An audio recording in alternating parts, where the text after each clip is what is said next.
Hello everyone. In this video, we are going to find the solution of valid parenthesis question.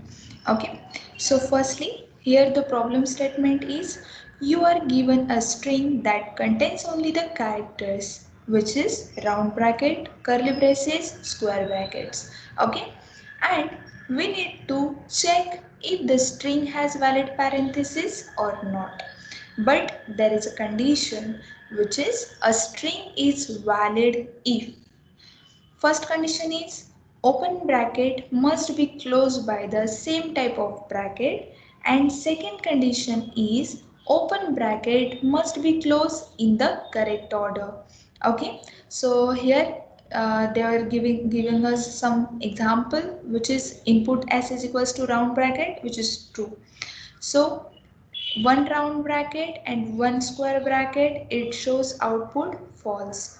Okay, so in the similar type, firstly we will understand the question, and according to that what approaches will we need to provide, so we'll discuss. Okay, so firstly यहाँ पे हमें क्या करना है, एक string हमें जो दी गई है तो उसी के अकॉर्डिंग राउंड ब्रैकेट्स भी है हमारे पास, कर्ली ब्रेसेस भी है एंड स्क्वायर ब्रैकेट्स भी है. ठीक है, तो वो स्ट्रिंग के अंदर कंटेन करती है. देन आपको चेक करना है कि ये स्ट्रिंग वैलिड है या नहीं. स्ट्रिंग तभी वैलिड होगी जब फर्स्ट कंडीशन उन्होंने हमें दे के रखी है कि ओपन ब्रैकेट को क्लोज करना चाहिए सेम टाइप के ब्रैकेट से ही. ओके, एंड सेकेंड कंडीशन इन्होंने हमें दी है कि ओपन ब्रैकेट को करेक्ट ऑर्डर में क्लोजिंग करना चाहिए. इट मीन्स उसका जो ऑर्डर मेंटेन करना है वो हमें प्रॉपरली यहाँ पे देखना है. ठीक है, सो इनपुट इन्होंने दिया है हमें कि अगर हम राउंड ब्रैकेट्स क्लोजिंग करते हैं प्रॉपरली तो आउटपुट हमें ट्रू आएगा. One opening round bracket and one closing square bracket अगर होता है विच इज टोटली डिफरेंट, तो देन आउटपुट फॉल्स आना चाहिए. ठीक है, सो इसी तरीके से हम इसके लिए क्या अप्रोच लगा सकते हैं. सो बेसिक सा अप्रोच है, हमारे पास स्टैक है. सो स्टैक को यूज़ करके हम इस प्रॉब्लम को सॉल्व कर सकते हैं. इस प्रॉब्लम को यूज़ करने के लिए स्टैक हमें कैसे हेल्पफुल रहेगा. फर्स्टली स्टैक क्या करता है, stack is a last in first out principle follow करता है, जो इस प्रॉब्लम के लिए यूजफुल है क्योंकि पैरेंथेसिस को रिवर्स ऑर्डर में क्लोज होना चाहिए. ठीक है, सो उसके लिए हम क्या स्टेप फॉलो कर सकते हैं. सो फर्स्ट स्टेप है कि हर कैरेक्टर को स्ट्रिंग में ट्रैवर्स कराएंगे. ओके, आफ्टर दैट अगर कैरेक्टर का एक ओपनिंग ब्रैकेट है तो उसे हम क्या करेंगे, स्टैक के अंदर पुश कर देंगे, which is opening round bracket, opening curly braces या फिर ओपनिंग स्क्वायर ब्रैकेट, कुछ भी हो सकता है. देन थर्ड स्टेप में हम क्या करेंगे, एक बार अगर ओपनिंग ब्रैकेट हमारे यहाँ पे स्टैक में स्टोर हो गया, देन अगर कैरेक्टर क्लोजिंग ब्रैकेट है, ओके, सो क्लोजिंग ब्रैकेट अगर वो रहता है तो स्टैक को चेक करेंगे कि मैचिंग ओपनिंग ब्रैकेट है या नहीं. ओके, देन आफ्टर अगर सब कुछ करेक्टली मैच करता है तो स्ट्रिंग वैलिड होगी, वरना इनवैलिड हो जाएंगी. ठीक है, इतना सही बेसिक सा एग्जाम्पल है, तो इसको हम सॉल्व करेंगे. सो सबसे पहले उसके लिए यहाँ पे क्या कर लेते हैं, हम एक क्लास क्रिएट कर लेते हैं. ओके, सो यहाँ पे मैं एक क्लास क्रिएट कर देती हूँ और इस क्लास का नेम हम प्रोवाइड कर देते हैं solution. Okay, which is already exist. Okay, solution 1 and then main method हमें चाहिए. सो मेन मेथड भी मैंने यहाँ पे ले ली है एंड देन फिनिश. ठीक है, सो इस तरीके से हमारा यहाँ पे क्लास रेडी है. बट इस क्लास के अंदर हमें एक बुलियन मेथड क्रिएट करनी होगी. क्यों, क्योंकि हमें ऑलरेडी कमांड में उन्होंने बता के रखा है कि आपको जो भी आउटपुट आएगा वो ट्रू या फॉल्स में आएगा. सो ऑब्वियसली जो भी मेथड हम क्रिएट करेंगे उसका रिटर्न टाइप बुलियन ही रहेगा. ठीक है, सो मेथड में out of main body create करी हूँ public Boolean. Okay, and method name provide कर देते हैं हम इज वैलिड करके. सो जिसके अंदर हम वेरीफाई करेंगे कि वो वैलिड है पैरेंथेसिस या नहीं है. और हम पास कर देते हैं string argument, so string S. Okay, that opening and closing curly braces. So first step के अंदर यहाँ पे हमें क्या करना है, फर्स्टली तो हमें एक स्टैक को क्रिएट कर लेना है. ओके, स्टैक को क्रिएट क्यों करना है, सबसे पहले हम स्टैक को क्रिएट करेंगे जिसके अंदर हमारी जो ओपनिंग ब्रैकेट्स है उसको हमें स्टोर करना है. ठीक है, सो उसी के लिए हमें स्टेप क्या फॉलो कर देनी है, सिंपली स्टैक, ओके, जिस coming from Java util package, उसके अंदर हम पास कर देते हैं उसका type character, then stack equals to, हम एक न्यू स्टैक हमने यहाँ पे क्रिएट कर दिया है सक्सेसफुली। आफ्टर दैट हमें क्या करना है, एलिमेंट को ट्रैवर्स करना है। सो ट्रैवर्स ईच कैरेक्टर, ओके, कैसे ट्रैवर्स करेंगे, तो उसके लिए हम यूज करते हैं फॉर ईच लूप का, ओके।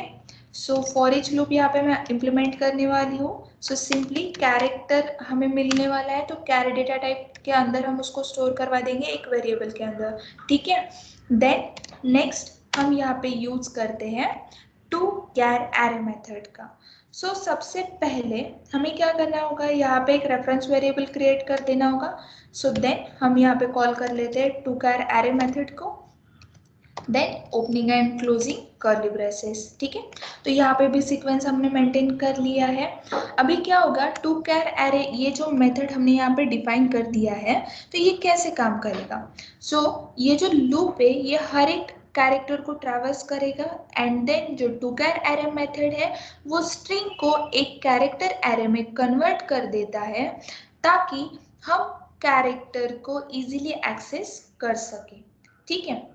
सो देन हम क्या करते हैं, यहाँ पे थर्ड स्टेप हमें फॉलो करनी है कि वो ओपनिंग ब्रैकेट उसने कैरी किया है या नहीं है, ठीक है। अगर ओपनिंग ब्रैकेट हमें यहाँ पे मिल जाता है, तो देन हम क्या करेंगे, उसको पुश कर देंगे स्टैक के अंदर। सो सिंपली यहाँ पे मैं कंडीशन अप्लाई कर देती हूँ, तो इफ के अंदर आ जाएगा, इफ सी इक्वल्स टू, क्योंकि जो भी डेटा अभी इस एरे से आने वाला है कैरेक्टर का, वो इसी सी रेफरेंस वेरिएबल के अंदर जाके स्टोर हो जाएगा।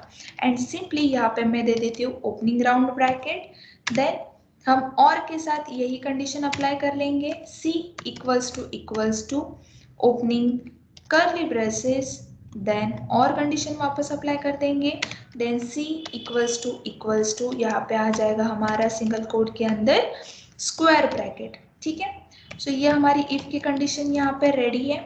तो इसी के अंदर आते ही हम क्या कर देते हैं, अगर ये तीनों में से कोई भी कंडीशन हमारे ट्रू हो जाती है, सो स्टैक के अंदर सिंपली पुश ऑपरेशन हम परफॉर्म करने वाले हैं, ठीक है। पुश क्या करेंगे, सी को पुश कर देंगे, सी के अंदर जो भी डेटा रहेगा उसी को, ओके। देन यहाँ पे हमारा एक काम हो चुका है, जो हमने डिसाइड किया था कि फर्स्टली हम स्टैक को क्रिएट करेंगे, देन एलिमेंट को ट्रैवर्स कराएंगे, ट्रैवर्स करने के बाद हम अगर कोई मैचिंग मिलता है तो उसको पुश कर देंगे, ठीक है। अभी हमें क्या करना है, यहाँ पे स्टेप 4 पे वैलिडेट करवाना है क्लोजिंग ब्रैकेट के लिए, ठीक है। तो यहाँ पे मैं अप्लाई कर देती हूँ एल्स की कंडीशन। एल्स की कंडीशन के अंदर हम क्या कर लेते हैं, यहाँ पे चेक करेंगे कि अगर स्टैक एम्प्टी है, इसका मतलब कोई मैचिंग ओपनिंग ब्रैकेट वहाँ पे नहीं है, ओके। तो वहाँ पे हम रिटर्न कर देंगे फॉल्स को। तो फर्स्टली हमें यहाँ पे क्या करना है, स्टैक के अंदर कोई एलिमेंट स्टोर हुआ कि नहीं वो चेक करना है। वो कैसे चेक करेंगे, सिंपली इफ को यूज कर लेते हैं, if stack dot empty, okay. So stack dot empty क्या करेगा, यहाँ पे सिंपली रिटर्न फॉल्स कर देगा अगर एम्प्टी होता है तो, ओके। सो रिटर्न फॉल्स यहाँ पे हमने प्रोवाइड कर दिया है। आफ्टर दैट ये जो हमारा इफ है, तो हम इसी को वैलिडेशन दे देते हैं, जैसे कि स्टैक से टॉप एलिमेंट को निकाल देंगे, ठीक है। स्टैक से अगर टॉप एलिमेंट अगर कोई भी होता है तो उसको कैसे निकालना होगा, सिंपली एक वेरिएबल क्रिएट कर लेती हूँ यहाँ पे कि cat top is equals to stack dot pop, okay. So simply यहाँ पे मैंने पॉप जो मेथड है वो यूज कर लिए। देन अब क्या करेंगे हम, अभी हमें यहाँ पे चेक करना पड़ेगा कि टॉप एलिमेंट किसी भी कंडीशन को मैच करता है क्या, किसी ब्रैकेट को मैच करता है या नहीं। तो वो कैसे चेक करेंगे हम, सिंपली अभी हमें क्लोजिंग के लिए, ठीक है, यहाँ पे हमने ऑलरेडी कंडीशन अप्लाई कर दी है ओपनिंग वाले के लिए, अभी हम यहाँ पे वैलिडेट कर रहे हैं सेकेंड वाली कंडीशन वेरीफाई करने के लिए, ठीक है। सो सिंपली हम मैंने यहाँ पे राउंड ब्रैकेट प्रोवाइड कर दिया है। राउंड ब्रैकेट के अंदर मेरी फर्स्ट कंडीशन यही होगी कि C equal to closing round bracket, okay, अगर होता है एंड नेक्स्ट कंडीशन मेरी यही रहेंगी, top is not equal to opening round bracket, ठीक है। टॉप के अंदर नल ओपनिंग ब्रैकेट नहीं होना चाहिए राउंड, सिंपली ये कंडीशन मैंने प्रोवाइड कर दी। अभी यहाँ पे मैं और अप्लाई कर देती हूँ। अभी मेरी नेक्स्ट कंडीशन आ जाएगी, ठीक है। नेक्स्ट कंडीशन क्या होनी चाहिए, सी अगर, ओके, सी अगर क्या रहेगा, क्लोजिंग स्क्वायर ब्रैकेट एंड तो रहेगा not equals to closing square bracket, sorry opening square bracket, ठीक है। यहाँ पे एक ये कंडीशन वैलिडेट हो गई है हमारी। सिंपली यहाँ पे इसे क्लोज कर देते हैं अच्छे से। एंड देन थर्ड कंडीशन हमें अभी कर्ली ब्रेसेस के लिए भी प्रोवाइड करनी है, सी इक्वल टू यहाँ पे आ जाएगा हमारा opening curly, sorry closing curly braces, and then and operator का यूज करके simply top is not equals to, simply यहाँ पे आ जाएगा हमारा क्लोजिंग कर्ली ब्रेसेस, ठीक है। सो सारी बातें हमने अच्छे से लिख दी है। अभी इफ को हम कोई तो भी रिटर्न स्टेटमेंट प्रोवाइड कर देते हैं, अगर ऐसा कुछ होता है तो हम इसे फॉल्स रिटर्न कर देते हैं। अभी यहाँ पे फॉल्स रिटर्न क्यों किया, क्योंकि ब्रैकेट मैचेस नहीं करते तो फॉल्स रिटर्न करना पड़ेगा, ठीक है। सो सिंपली यहाँ पे ऑलमोस्ट हमने काम कर दिया है। फिफ्थ स्टेप में हमें क्या करना पड़ेगा, सिंपली उसको रिटर्न कर देना होगा।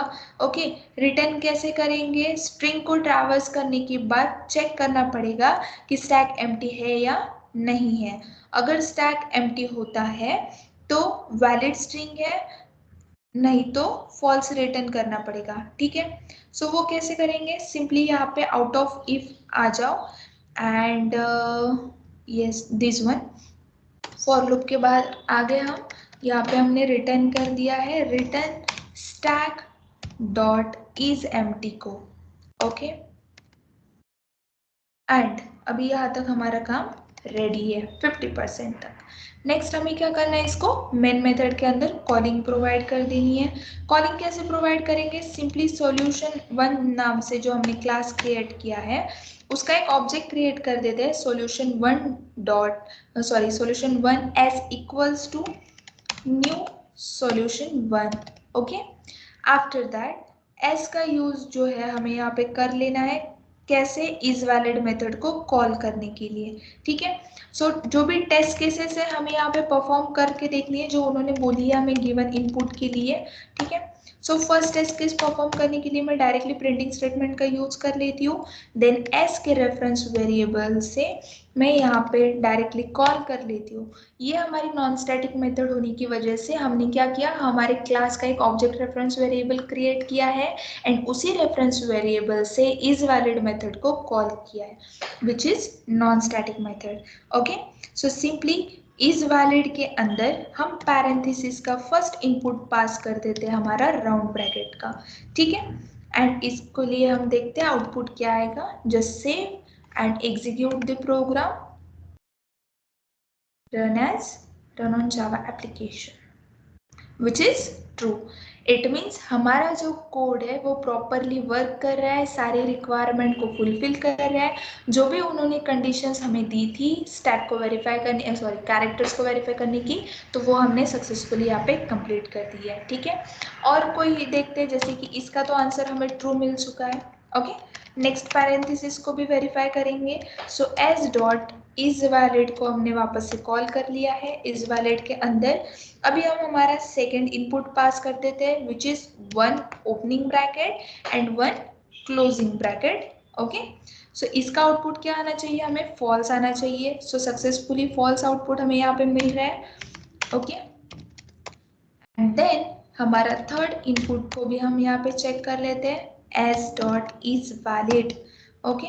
तो वो किस फॉर्म में था, जस्ट एक बार वेरीफाई करा लेते हैं, okay. Round bracket square bracket curly braces, okay. Round bracket square bracket curly braces, save and execute. So see true, it means हमने प्रॉपरली सारी रिक्वायरमेंट फुलफिल कर दी है, ठीक है। सिंपली एक बार ओवरलुक कर लेते हैं क्या किया था हमने इस प्रोग्राम के अंदर। तो ज़्यादा कुछ नहीं करना है, जस्ट आपको एलिमेंट को फर्स्टली क्या करना है, स्टैक के अंदर अगर ओपनिंग ब्रैकेट्स रहती है तो पुश कर देना है। देन जो भी आपके स्ट्रिंग या कैरेक्टर में से जो भी मिलेंगे आपको सारे कैरेक्टर्स को एक एरे फॉर्मेट में सेपरेटली कन्वर्ट कर लेना है, ठीक है। एंड देन ब्रैकेट्स का वैलिडेशन हम वहाँ पे लगा देंगे। अगर वो सक्सेसफुली हो जाता है तो देन उसी अकॉर्डिंग हमारी कंडीशन जो है वो वर्क करेगी, ठीक है। लास्ट में हमने जो लिखा है return statement which is stack is empty. Okay, ये हमने क्यों लिखा, क्योंकि पूरी स्ट्रिंग को प्रोसेस करने के बाद अगर स्टैक एम्प्टी है इसका मतलब है कि सारी ओपनिंग ब्रैकेट्स के मैचिंग क्लोजिंग ब्रैकेट्स मिल गए। ओके, इसीलिए ट्रू रिटर्न करते हैं। अगर स्टैक एम्प्टी नहीं है तो इसका मतलब कुछ अनमैच ओपनिंग ब्रैकेट्स बचे हैं, तो फॉल्स रिटर्न करने के लिए। Okay, so this is the use for this statement return stack dot is empty, ठीक है। सो फर्स्टली हमने क्या किया, एक इनपुट पास कर दिया हमारे टेस्ट केस के अंदर। सो ये वैलिड होगा क्योंकि पैरेंथेसिस उसका opening and closing totally available है। ओके, सो इस अप्रोच का जो टाइम कॉम्प्लेक्सिटी है वो 0n है, जहाँ पे n की जो स्ट्रिंग लेंथ है और स्पेस कॉम्प्लेक्सिटी है वो, क्योंकि हम स्टैक यूज कर रहे हैं, स्टैक को यूज करने से हमें क्या होगा, एक इफिशिएंट ओपनिंग और क्लोजिंग ब्रैकेट को मैच कर सकते हैं और वैलिड पैरेंथेसिस को चेक भी करवा सकते हैं। अगर आपको इस कोड में कोई भी कंफ्यूजन हो या आपको और एग्जांपल्स चाहिए तो ज़रूर बताइए। Thank you, thanks for watching.